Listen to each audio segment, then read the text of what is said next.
This oil rig held a secret, one that nobody talked about. I had just wrapped up my offshore oil rig training, and my mom thought I had completely lost it. She couldn't understand why I'd willingly sign up for something so risky. But to me, it was nothing short of exhilarating. This was a new chapter, a real adventure, and it came with a name: the Kraken. That was the actual name of the rig I'd be working on.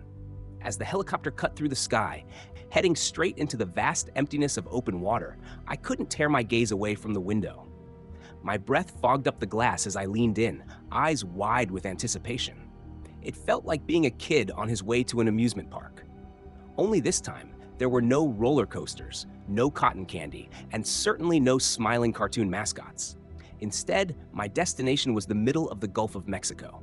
The only thing waiting for me was a massive paycheck. And honestly, that was good enough. As we got closer, the rig came into sight. It loomed over the water, a beast of steel and rust, its massive structure rising from the sea like something unnatural. A mechanical giant surrounded by endless blue. The Kraken was one of the oldest rigs still standing in the Gulf, which explained why the pay was so ridiculously good. The recruiter had even mentioned some kind of special bonus if I stuck it out till the end of my contract. I hadn't asked many questions. The second I got my certifications, I signed on without hesitation. The moment I stepped out of the helicopter and onto the deck of the Kraken, the world shifted. The thick scent of salt and oil filled my lungs, and beneath my boots, the metal beneath me thrummed with constant vibrations. The noise was deafening, clanking metal, the steady hum of powerful machinery, and the distant roar of waves crashing against the rig's pillars. It was a living, breathing thing. A small group of men in various colored vests stood waiting. One of them gestured for me to step forward. "That's your guy," someone muttered, nudging me toward the man in the orange vest. He looked like he'd been here for a lifetime. His face was weathered, skin darkened and tough from years in the sun. He walked with a slight limp, like an old injury never quite healed. "What's your name, kid?" His voice was rough, cutting through the noise like a blade. I straightened up. "Sully, sir. I'm the new welder." A small nod.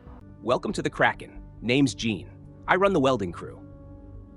He studied me for a moment before reaching into his pocket and pulling out a small silver pin. He placed it in my hand with a serious expression. The engraving caught the light, a sea creature, its monstrous form coiling around a whale, mid-attack. "Keep this on you," Gene said, his tone leaving no room for argument. "Always. Doesn't matter if you're working, eating, sleeping, or showering. Make sure you have it on you at all times." His stare was heavy, unblinking, as if daring me to question it. I hesitated, but clipped the pin onto my shirt. That was when I noticed something strange. Everyone around me, every single worker, was wearing the exact same thing. Identical pins fastened to collars, hats, or pockets. Gene turned and started walking. "Come on, I'll show you around." I followed, trying to absorb everything at once. The rig was a sprawling labyrinth of metal, pipes, and staircases, stretching higher and wider than I'd ever imagined. It was bigger than anything I had ever seen in my life, and honestly, it was overwhelming. "Here's the deal," Gene continued, voice steady as he led me through the maze. "This place isn't just steel and machinery. There are rules that aren't in your handbook, rules you need to follow if you want to make it through your time here." He shot me a look over his shoulder. "So, what's the first rule?" I didn't hesitate. "Always wear the pin." That earned me a small nod of approval. "Good. That pin tells them that you belong here. It keeps you safe. They can't take you before it's your time." I swallowed hard. "Who's they?" Gene didn't answer. Instead, he kept walking, pointing out different sections of the rig as if the conversation had never happened. We passed a large room with double doors. "That's the rec center," he said. "It's where you'll spend most of your downtime." Inside, I was surprised by what I saw. There was a small gym, a snack counter, even a bookshelf stocked with old novels and board games. It felt strangely cozy, almost normal, which was jarring compared to the industrial chaos outside. Gene led me through another door, revealing a lounge area with a large TV, a few couches, and, of all things, a ping pong table. "Gotta keep yourself sane out here," he muttered. "Being stuck in the middle of nowhere for weeks messes with your head. If you're not careful, the isolation will get to you." I nodded, though I wasn't sure I fully understood yet. The schedule here was brutal, Unlike a normal job where you could just clock out and head home, there was no going home on the Kraken. Once you were here, you stayed for a full month, no exceptions. Only after those 30 days would they fly us back to shore for 3 weeks of rest. Then it was straight back to the rig for another round. It was a strange life, but at least they made sure we had ways to unwind. Finally, Jean brought me to my dorm. The room was small and simple, just a bunk desk and a locker for personal belongings. My roommate was already inside, lounging on the lower bunk with a book in his hands. He glanced up as we walked in. "This is Clive," Jean said. "Only other welder on board."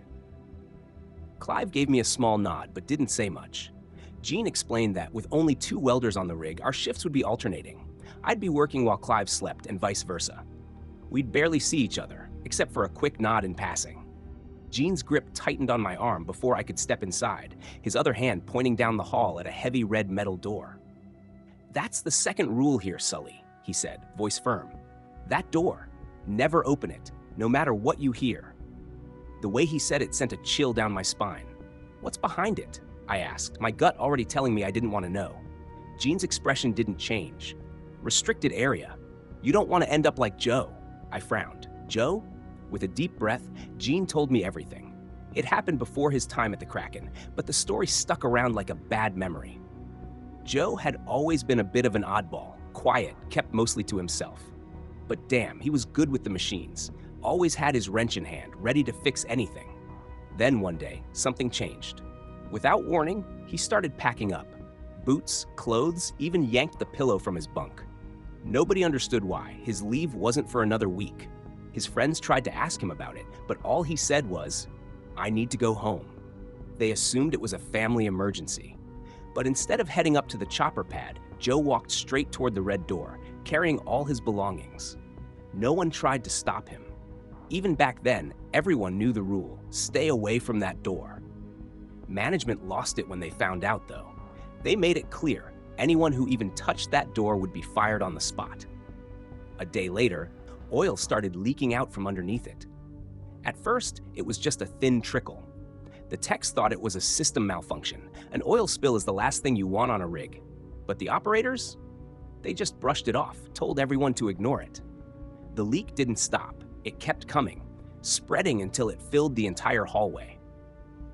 Jean said the petroleum got about an inch deep. It took 3 full days before it finally stopped. Cleaning it up took another week, but even after that, the smell of crude oil lingered for months. Joe's family was told he'd fallen off the rig and drowned.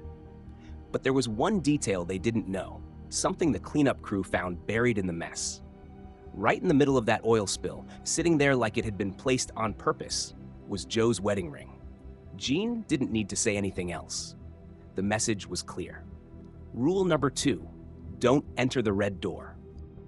Later that night, after dinner, I stepped out onto the upper deck, hoping to clear my mind. The Kraken never slept. Machines clanked, generators hummed, and workers bustled even in the late hours. But beyond the rig, the ocean was still. Nothing but miles of water stretching out in every direction, black and endless beneath the night sky. That's when I saw it. At first, it was just a shadow, something blocking out the stars. I squinted, stepping closer to the railing, trying to make out what it was. My stomach tightened. A massive shape was rising in the distance. It moved, growing taller, and then I understood. A tidal wave. Not far from the rig, an enormous wall of water was forming. It climbed higher and higher, reaching the same height as the deck I stood on. I had no way of knowing how fast it was moving, but I didn't need to. Tsunamis don't wait for you to react. Heart hammering, I spun to run and crashed straight into Jean. "What's got you running like a scared cat?" he asked, looking at my face, reading the fear there. "Look," I gasped. "It's a tsunami or something huge. It's gonna hit the rig." Jean didn't flinch. He didn't even turn to look. Instead, he placed a steadying hand on my shoulder, calm as ever. "Relax, son. We don't get tsunamis here in the Gulf. Not like that, anyway." I stared at him, my breath still coming fast. "But you have to see it," I insisted, grabbing his arm. Jean hesitated, then asked, "Did you look east after sunset?" His question caught me off guard. I'm not sure. Maybe?" His expression darkened. "That's the 3rd rule, Sully. Never look directly into the eastern sea after sunset. You can't trust anything you see out there. My pulse pounded in my ears. What the hell was he talking about? How could we just ignore something that massive, something that was about to crash into us? It didn't make sense. I shoved against Gene, trying to push him toward the railing. He had to see it. He had to understand. He was far stronger than I had expected. He didn't even flinch, didn't move an inch. Instead, he turned me around with ease, shifting my body so I was facing away from the water. Son, the ocean messes with a man's head. You're gonna see things out here that don't make a lick of sense. That's why we have rules. You'll learn each one when it's time. But if you ever notice something that feels wrong, you come to me first, Gene said, his tone steady. But I couldn't just drop it. I know what I saw. You're telling me we're gonna risk everyone's lives over some old superstitions? My voice was rising, frustration bubbling over. Gene stayed composed, but there was something sharper in his voice now, something firm. If that wave was real, don't you think we'd all be choking on seawater by now? I stopped cold. He was right. Without another word, Gene walked me back down to my quarters. He told me I had an early morning ahead and that I should get some rest. I nodded, already kicking off my boots, exhaustion creeping in. But just before he stepped out, he made me repeat one thing. Rule number 3, never look at the Eastern Ocean after sunset. The alarm blared, yanking me into the first official day of my job on the Kraken. I rolled out of bed, stretching out the stiffness from the night before. Clive was still knocked out in his bunk, dead to the world after his shift. I got myself together and made my way to the mess hall, grabbing a quick breakfast. The day ahead was set to be a long one. After I ate, Gene handed me my schedule. 12-hour shifts. That was the standard. But at least they fed us 4 times a day and made sure we had enough breaks to stay on our feet. Being the newest guy on board, my main job was to shadow Gene. That meant I'd get a front row seat to everything that kept this beast of a rig running. Our welding work was essential out here. The salty air devoured metal faster than you'd think. My first task? Helping Gene replace a railing that had rusted so bad it was barely holding together. As I cut away the old metal, I saw firsthand how much the ocean had eaten into it. Corrosion ran deep. We measured, cut, and prepped a new section before welding it into place. I followed Gene's lead, doing my best to keep my welds clean and solid. The hours passed, and we moved from one job to another. Pipes needed patching, bolts needed replacing. There was no shortage of work, and I was starting to see just how much effort went into keeping this place standing. By the time the afternoon rolled around, I was settling into the rhythm. That's when Gene told me we had to head to the drilling floor for urgent maintenance. As we made our way down, he dropped another rule on me. Rule number 4, don't speak unless spoken to when near the drill. The drilling floor was a different world. It was cramped, the air thick with heat. The crew worked in near silence, their faces smeared with grease. As I followed Gene, I realized something strange. Nobody was talking. Instead, they communicated entirely through hand signals. It made sense with how loud the machinery was, but even when they stood close enough to shout over the noise, they didn't. They stuck to the rule. We kept moving, deeper into the rig's guts. The further we went, the more the air changed, thick with the scent of oil and seawater. A constant, rushing sound surrounded me, like a river roaring just out of sight. The walls seemed to hum, vibrating with the force of the machines and the ocean pressing in from all sides. Finally, we reached our destination. A section of piping along the wall was rattling so hard it looked like it could shake loose at any moment. Gene pointed at it, then motioned toward his kit. I got the message. No time to waste. I grabbed the welding gear while Gene steadied the new mounts. Working here wasn't just about attaching pieces together. It was about making sure they held, no matter what. I focused all my effort on each weld, making them as solid as possible. In this part of the rig, a bad weld wasn't just a mistake. It could mean disaster. As we continued our work, an eerie groaning noise suddenly echoed through the space. Before I could react, the entire area tilted sharply to one side. My balance was thrown off, and I stumbled, my head slamming into a cold metal pipe. A sharp pain shot through my skull as I instinctively reached up to rub the sore spot. What the hell was that? I muttered under my breath, wincing. But before I could say anything else, Gene snapped his head toward me, eyes wide.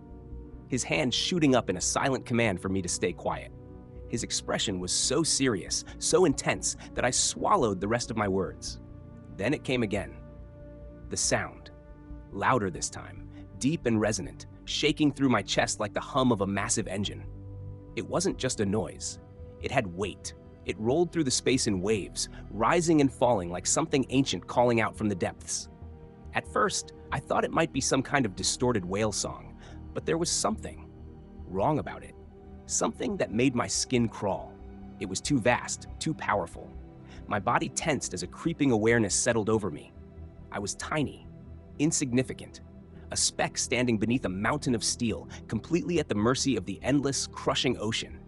A single wrong move, a small shift in balance, and this place could cave in on itself, swallowing us whole. My instincts flared, screaming at me to get out. Every primal survival instinct I had clawed its way to the surface, demanding that I run. But there was nowhere to go. I clenched my teeth, feeling the panic claw at my throat. The pressure in my skull built rapidly until it felt like my head was splitting apart. A sharp, searing pain shot through my temples, and I groaned, pressing my hands to my ears in a desperate attempt to block it out. But it didn't help. The sound wasn't just around me, it was inside me. Before I could cry out again, Gene moved fast. He ripped off his helmet and clamped a firm hand over my mouth. His grip was unyielding, his breathing controlled, despite the trickle of blood running from his nose.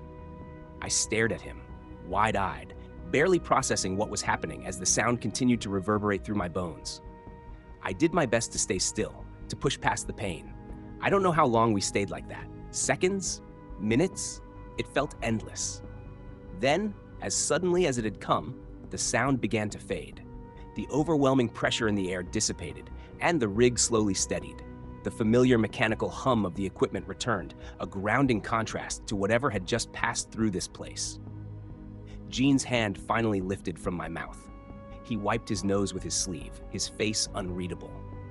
But before I could even think of asking what had just happened, he raised a single finger to his lips, a silent warning.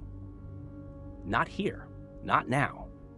Then, as if nothing had happened, he simply turned back to his work. No hesitation, no questions. He picked up his tools and continued welding. I took a shaky breath, willing my hands to stop trembling, and forced myself to follow his lead.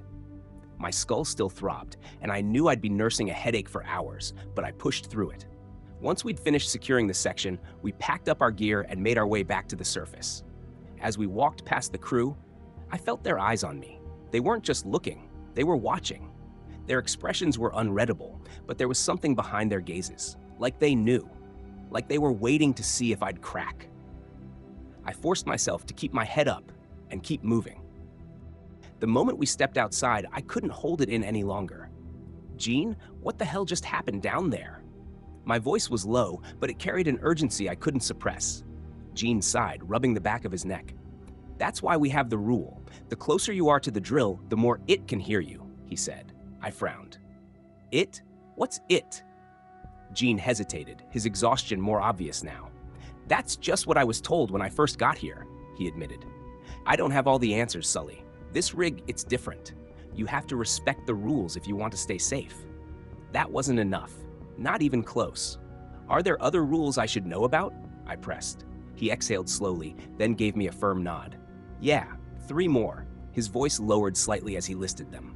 Rule number 5, no red meat on Wednesdays. Rule number 6, don't ignore the bell when it rings 3 times. His expression darkened. He took a quick glance around, checking if anyone was close enough to overhear. When he was sure we were alone, he leaned in slightly, his voice just above a whisper. The last rule is the most important one of all, but you're not supposed to know about it yet. It's for everyone's sake. His voice was serious, laced with something that almost sounded like fear. I'll tell you when it's time. My frustration boiled over. Come on, Gene, cut the crap! If it's so damn important, why keep it a secret? How am I supposed to keep myself safe if I don't even know what I'm up against? Gene ran a hand down his face, looking more tired than I'd ever seen him. Look, kid, you just have to trust me on this, he said quietly. I've kept you alive so far, haven't I? Just follow the 6 rules, and when you need to hear the last one, I promise, I'll tell you. The rest of the shift went by without any other strange incidents. After our conversation, Jean returned to work with a focused, no-nonsense attitude, and that helped me settle back into the rhythm of the job. The routine of the rig was oddly comforting, and before long, I found myself pushing aside the memory of what had happened below deck. The days blurred together, each one almost identical to the last. Then Wednesday arrived. Just like Jean had said, there was no red meat on the menu. A few of the crew muttered complaints about the lack of bacon at breakfast, but nobody seemed truly surprised. It was as if they'd all expected it. Personally, I didn't mind. The chicken fajitas I had that day were the best I'd ever eaten. But something strange caught my eye that afternoon. I had just gone back for a second helping of beans when I saw the kitchen staff loading up an oil drum with different cuts of meat.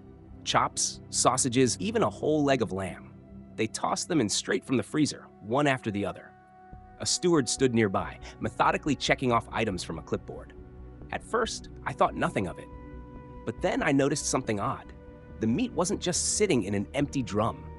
Every time another piece was added, a thick black liquid sloshed near the rim. Crude oil. The drum wasn't just for disposal, it was filled with oil. Once it was full, the crew wheeled it out of the kitchen and disappeared down one of the halls. I had no idea where they were taking it, and no one else seemed to find it unusual. Jean, who had been watching me the entire time, just gave a small shrug and said, "That's Wednesdays for you." Besides that, the rest of the week passed quietly. Most of my time was spent going around the rig with Jean, replacing corroded pipes, patching up rusted sections, or handling small repairs that needed attention. When work was slow, I'd find myself in the common room, playing pool with the guys or sitting around listening to stories. At night, though, things felt different. When I was on the upper decks, I'd occasionally catch movements in my peripheral vision, shapes shifting in the dark, too fast to fully register. If they were coming from the east, I knew better than to look. Sometimes strange lights would appear on the water, glowing yellow and green orbs floating just above the surface. Other nights, thick fog rolled in, swallowing the ocean whole. And once, just once, I was sure I saw something massive moving behind the derrick. A shadow, impossibly large, gliding through the night. Despite all that, I was settling into life aboard the Kraken. I even met Clive properly at some point. When he wasn't snoring loud enough to shake the walls, he turned out to be a pretty funny guy. He'd been on the rig longer than most, having had his contract renewed 6 times already. He told me about his 2 kids back in Louisiana, how everything he did was to put them through college. And that was another thing I noticed. People here talked about contract renewals like they were badges of honor. It was an unspoken hierarchy. The more times someone had signed up for another stint, the more weight their words carried. I'd seen guys argue with their supervisors and win simply because they'd been here longer. Rank didn't matter as much as tenure. It was strange, but no one questioned it. Before I knew it, my leave was only a few days away. I was looking forward to some time on solid ground, maybe even considering whether I wanted to return for another round. But then something happened that made me question everything. It was a Tuesday. Jean and I were below deck again, replacing some old railings along the walkways. By then, I had grown used to the occasional groan of the rig shifting or the slight tilting under my feet. But just as we were wrapping up, a loud bell rang through the PA system, 3 distinct clangs, one after another. Jean immediately froze, turning to me with a serious expression. "You remember what that means, right?" I hesitated. I knew we weren't supposed to ignore the bell, but the exact details were escaping me. "Yeah, we have to acknowledge it, but what are we supposed to do exactly?" "Leave everything and follow me. We're heading to the safe rooms," Jean said, removing his helmet. Safe rooms? That wasn't something I remembered hearing about in training. But Jean wasn't hesitating, so I pushed my questions aside and followed his lead. As we moved through the rig, more crew members joined us, all heading in the same direction with quiet urgency. The safe rooms were larger than I expected. 3 heavily reinforced rooms, each stocked with emergency supplies, medical kits, and even bathrooms. Jean led me inside one of them. The air was thick with a tense silence. Some of the men looked half asleep, their hair a mess, like they'd been dragged straight out of bed. Clive was among them, standing around in nothing but his boxers. But despite his disheveled state, one thing remained unchanged. He was still wearing that damn silver pin. The moment everyone was inside, the bell rang 3 more times, its chime echoing through the enclosed space. A few of the operators moved swiftly, sliding the heavy doors shut with practiced precision. My eyes locked onto the interior of the door as it sealed us in. Every inch of it was covered in strange symbols, none of which I could recognize. They had an ancient feel, almost like Egyptian hieroglyphs, but something about them was off. Scattered among the markings were peculiar drawings. A fish with unnaturally large eyes, a circle sprouting writhing tentacles, a snake with 2 heads. There were also countless other symbols made up of jagged lines and small dots, forming a language that made my skin crawl. Gene meandered to the back of the room and settled into one of the chairs lining the wall. He stretched out as if preparing for a long wait. Around me, the others followed suit, adjusting their seating, settling in. It was clear we weren't leaving anytime soon. I spotted Clive in the farthest corner, leaning his head against the wall, his eyes drifting shut. The room began to quiet until a sudden knock shattered the stillness. Everyone froze. A visible tension rippled through the crowd, as if they already knew what was coming. I turned to Clive, but whatever exhaustion he had moments ago was gone. He was sitting upright now, his face drained of color. The knocking continued, each sharp rap against the metal growing more insistent. Then a voice joined it, shouting, demanding to be let in. The operators huddled by the door, their hushed voices clashing in rapid argument. Though I couldn't make out what they were saying, their urgent gestures told me enough. There was no agreement on how to proceed. Murmurs and whispers swirled around me as others in the room began their own heated discussions. I looked back at Gene, but his focus never wavered from the door. His fingers absently traced the silver pin on his chest, pressing into the metal as if drawing strength from it. The voice outside grew more desperate, pleading. The man cried out that it wasn't fair, that he hadn't meant to be late. He'd been asleep when the bells rang, and his dorm was the furthest from the safe rooms. He kept begging, over and over. The operators finally reached a decision. 2 of them stepped forward, easing the doors open just a crack, just enough for the voice's owner to see inside, but nowhere near enough for him to squeeze through. Shouting erupted behind me. Some people were furious, warning the operators not to risk everyone's safety. Others insisted the rules had to be followed, no exceptions. The crowd was fracturing. A man I recognized as the senior operator stepped toward the narrow gap. Hobbs, I thought his name was. He leaned in and whispered something through the sliver of open space. A moment later, more shouting. The man outside, Barker, I gathered from the conversation, thrust his fingers through the opening, clawing at the metal as he tried to force his way in. Hobbs barked an order, his voice sharp with authority. "Get back, Barker. You know the rules. We can't let you in." But Barker wasn't listening. His voice was raw, desperate, on the verge of breaking. He pleaded, swearing he had renewed 10 times already. He was so close to being done. He just needed a little more time, just enough to finish paying for his wife's medical bills. Hobbs wasn't moved. His face was set in stone. "Then you shouldn't have left your damn pin," he snapped. "Barricade your dorm. Maybe you'll survive." What happened next still lingers in my nightmares. Hobbs grabbed his radio and, without hesitation, slammed it down onto Barker's exposed fingers. A sickening crack echoed through the room. Barker let out an agonized scream, yanking his broken fingers back through the gap. His wails turned into something primal, something that sent a shiver down my spine. And just like that, the doors were shut again, sealing him out. The room was silent. No one spoke. No one moved. Then the entire rig lurched to one side. A deep, mechanical groan rumbled beneath us, and I felt the floor vibrate before the sound truly registered in my ears. "Get down! You all know what to do!" Hobbs called over the growing noise. Everyone immediately dropped to the floor, bracing themselves as best they could. I followed, pressing myself low, trying not to get crushed by the shifting bodies around me. Barker's screams outside grew more frantic. The rig rocked violently now, swaying like a boat caught in a brutal storm. People clutched their silver pins tightly, their knuckles white, their eyes darting in panic. Then another sound, low, guttural, inhuman. It rolled up from beneath us, a deep, unnatural howl that swallowed every other noise in the room. It drowned out Barker's screams entirely. The vibrations rattled my bones, clawing up through my chest and into my skull, setting my teeth on edge. My fillings buzzed with the force of it. Somewhere behind me, someone gagged. My own stomach twisted in response, nausea rising fast. The moment felt eerily familiar, just like that first day when Jean had warned me about keeping quiet on the lower decks. My eyes were drawn to the writing on the door again. It almost seemed like it was shifting. The fish with the oversized eyes blinked. Actually blinked.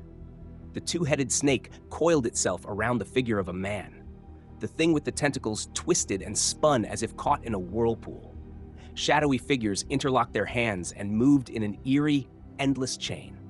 Then, just as suddenly as it had started, everything stopped. The Kraken went still. The awful grinding noises disappeared. The symbols on the door returned to how they were before. For a long, stretched-out moment, no one made a sound. Then the bells rang over the PA system once more. The operators at the front wasted no time in pulling open the doors. But the rest of us hesitated. No one wanted to be the first to step out. Hobbs took a few steps outside, then immediately spun around and rushed back in. His face was pale, his voice firm. "Everyone is to return to their dorms. Stay there until further notice," he ordered. I wasn't about to argue, but as I reached the exit, I understood why he said it. There was hardly anything left of Barker. Pieces of him clung to the pipes on the ceiling, one of his shoes still wedged between them. The floor was slick with something red, chunks of flesh scattered across the hallway. But there was something else mixed in with the blood. Thick, black oil that shimmered under the overhead lights. Not long after that, I was sent on my scheduled leave. I had nowhere in particular to go, so I just drifted around Cancun, killing time until I had to return. Quitting definitely crossed my mind, more than once. But I should have paid closer attention to the fine print in that contract before signing. Turns out, I was locked in under bond. Walking away early meant coughing up 3 months' worth of salary, plus a whole pile of other penalties. I didn't have that kind of cash, and I was still chipping away at the debt I'd racked up just to get certified for this job. People like to say we always have a choice, but what no one tells you is that sometimes, no matter which way you go, you're screwed either way. And so, soon enough, I was on a helicopter heading straight back to the Kraken. The mood among the crew had changed. Nobody joked around anymore. Conversations during breaks were short, if they even happened at all. I never said anything about it, but I started noticing empty tequila bottles piling up in the rec areas. By the end of my first week back, Gene pulled out his own stash and poured me a shot. "Still remember all those rules, Sully?" he asked, slurring his words slightly. "The ones they don't put in the manuals?" I waved off the drink, but nodded. Those rules were burned into my memory. I wasn't about to forget them. Gene leaned in closer, lowering his voice. "Well, now's the time to tell you about the last one, the most important one." He hesitated for a moment, then whispered, "Rule number 7, everyone joins the raffle." I had spent weeks wondering about this so-called secret rule. Of all the things I imagined, that wasn't even close. "A raffle?" I asked, narrowing my eyes. "What do you mean, old man?" But Gene was already slipping into exhaustion, his body swaying where he sat. "Oh, it's a big thing," he murmured, smirking slightly. "Lots of money going around. But listen, kid, you gotta be there." And with that, he pushed himself off me and stumbled away toward his dorm. He refused to tell me anything else about it after that. Just kept saying it was something the company did at the end of every crew member's 3-month contract. After that, I kept my head down. I did my job, kept my pin on me at all times, stayed out of everyone's way. The tension on board was rising. I heard more arguments breaking out than ever before. I never actually witnessed a fight, but I sure saw plenty of people walking around with fresh bruises and split lips. And then, finally, the day arrived. The raffle. It was the last shift for everyone, unless, of course, someone chose to renew. That morning, I checked my shift schedule. The entire evening was blocked off. No tasks, no assignments. Just one word printed on the screen. Raffle. Everyone was expected to gather on the main deck after the final dinner shift of the contract. That evening, the kitchen staff went all out, steak and lobster for everyone. But despite the feast, no one really ate. Plates sat mostly untouched. I forced myself to finish my meal, then lingered around the rec center, pretending to pass the time, though I was just as restless as everyone else. When the clock struck 9 p.m., the PA system crackled to life, instructing all personnel to proceed to the main deck. By the time I got there, a crowd had already formed, standing in a loose circle around Hobbs and the other senior managers. They were busy setting up a bingo cage, adjusting speakers, and rolling a large oil drum into place. My stomach twisted at the sight of it. I spotted Gene among the spectators and edged closer to him. The tension in the air was thick. Everyone's movements were stiff, their expressions wary, their shoulders tight with anticipation. Then Hobbs picked up a microphone and addressed us, his tone brisk, businesslike. "Evening, everyone. You've all done good work getting to the end of your contracts." His gaze swept over us before he continued, his voice taking on a heavier edge. "Before we begin, I want to be absolutely clear about something. What happened to Ron Barker was unfortunate, but it does not count." A murmur went through the crowd, but no one dared to interrupt. Hobbs went on. "We made an arrangement to keep the oil flowing, to keep the Kraken afloat, to keep the money coming in. That means we follow the rules, and every 3 months we hold the raffle." His grip on the microphone tightened. "Barker broke the rules, and yet we still have to do this." His words lingered, heavy and unmoving. No one responded. No one protested. We all knew there was no point. Hobbs cleared his throat and shifted his tone. "Now, for some good news. This round, the company has approved a 10% increase to everyone's end-of-contract bonuses. Just this once." He gave a tight smile.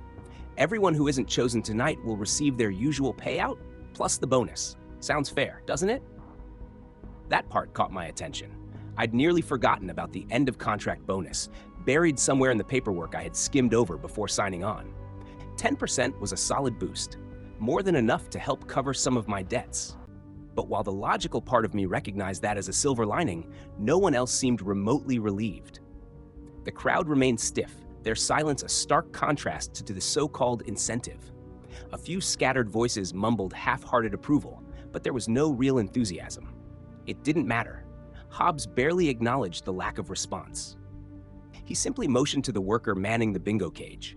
The man gave it a few more spins, the wooden balls clattering inside. Then, without looking, he reached in, plucked one out, and handed it to Hobbs. "The winner of this round's raffle." Hobbs paused, reading the name etched into the ball. "Mr. Clive Harper." A sharp, pained cry came from somewhere in the crowd. A scuffle broke out. Desperate shouting filled the air. Then, through the shifting bodies, Clive was dragged forward, his face pale and drenched in sweat. 2 men pinned him down in the center of the circle, holding him steady. Gene's hand clamped onto my arm. He leaned in, voice low but urgent. "It'll be over soon," he murmured. "Just think about that bonus. Think about what it can do for your family. That's why most of us are here." His tone was almost pleading, as if he needed me to believe it, needed me to accept it the way he had. At that moment, one of the managers pried the lid off the oil drum behind Hobbs. A woman stepped forward, dipping a large metal cup into the thick black substance. The smell was sharp, cloying, unnatural. She turned toward Clive, now sobbing, begging for mercy. A man yanked his head back by the hair, exposing his throat. And then, with steady hands, she poured the oil down his throat. Clive gagged almost immediately, choking as the thick liquid forced its way into his body. It coated his lips, oozed past his teeth, filled his lungs with a sickening gurgle. His entire body convulsed. Then, moments later, he vomited it back up. As soon as he did, the managers sprang into action. They rushed forward, dipping thick paintbrushes into the bile-soaked oil. Without hesitation, they ran to the edges of the rig, dragging dark, curling symbols along the steel floor. The same kind of symbols I had seen in the safe room. They moved quickly, their hands sure and practiced. Every so often, they'd return to Clive's mess, reloading their brushes before continuing their work. The rest of us stood motionless, frozen in place, letting them pass through. No one spoke. The only sound was Clive's ragged, wheezing breaths as his body fought against whatever was now inside him. A sick dread curled in my stomach. I turned to Gene, my voice barely above a whisper. "What the hell is this? What are they doing?" Gene exhaled slowly. "Someone has to do it," he said simply. "That's the deal the company made, with whatever keeps the well full." His gaze flicked back toward the managers. The bosses know it's hard, so they give everyone a little extra for getting through it. Some of these guys have been renewing their contracts for years without ever being chosen. His voice dropped even lower. It's all just luck in the end. I swallowed hard, bile rising in my throat. But Clive, he got it out. The medics can save him, right? Gene's expression turned distant, detached. Once the painting is finished, move to the back of the crowd, he said, his words quick, urgent. You don't have to be part of this next part, but whatever you do, stay inside the markings. My pulse pounded in my ears. Then the manager stopped painting. The energy in the crowd shifted in an instant. The air grew heavier, charged. Every muscle in my body screamed at me to run. Gene shoved me backward, guiding me away as the others tensed. And then, the crowd surged forward. They rushed Clive all at once, hands grasping, clawing, reaching for him. He screamed, a raw, gut-wrenching sound, and he kept screaming. For hours.